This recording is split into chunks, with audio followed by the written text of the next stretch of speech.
So these next two pieces, they are part one and part two, entitled Symbols.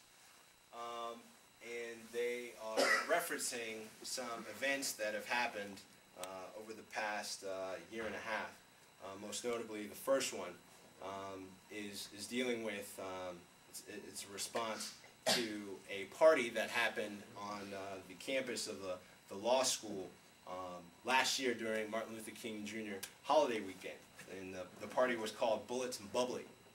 And so keeping in mind that these two particular poems are referencing that, you know, people use symbols, making it seem as though they don't know the significance of those symbols.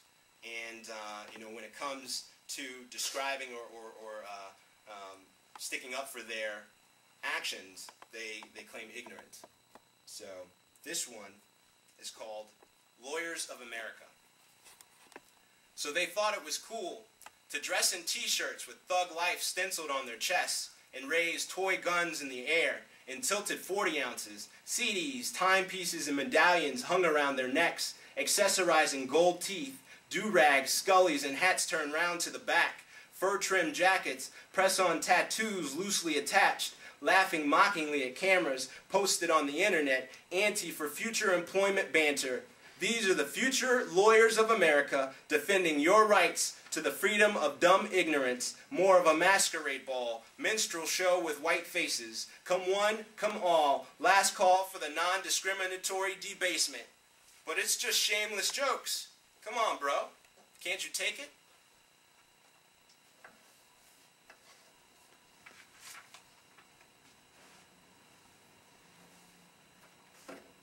The second piece is titled Meaning, and it's in response again to symbols, most notably the situation in Jena, Louisiana with the 6 students, also the New London Coast Guard Academy, the University of Maryland, and other higher education institutions that have had to deal with these sorts of symbols. Those who saw that symbol hanging there from a tree knew all too well what the sleeping society wouldn't see. Has it lost its meaning or the sense of fear that it brings when it becomes more than a symbol but a tangible, living thing? Not just down in old Dixie, the southern backwoods of the country, but in institutions of higher education and the Coast Guard Academy, and outside windows of cultural centers. Those are havens of rest, and on doors of those who might revoke the imbalanced check. They asked for it when they sat underneath our tree. But why? Whatever do you mean?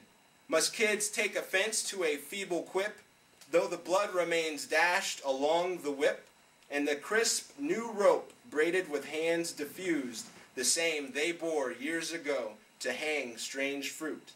And the air and spirit that rushed were burned and choked. Fire once was visible for miles, now disguised in cloak. Still the flag waves, its colors a symbol yet unfamiliar, a silent commitment for all to remember. Not long ago, women and men minded their places. To second class, you could tell by their colored faces.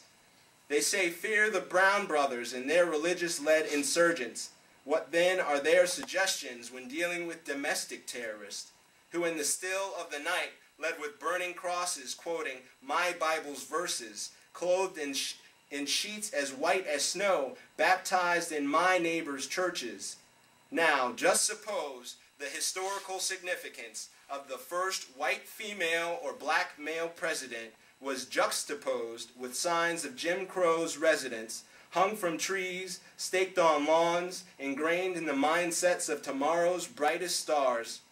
Who holds the nation to make good on its dreams? Are they the same that perpetuate its empty promising? Who is to use our forefathers' tools, and how long will they last? Or guide us deeper into oblivion, doomed to repeat the sins of our past?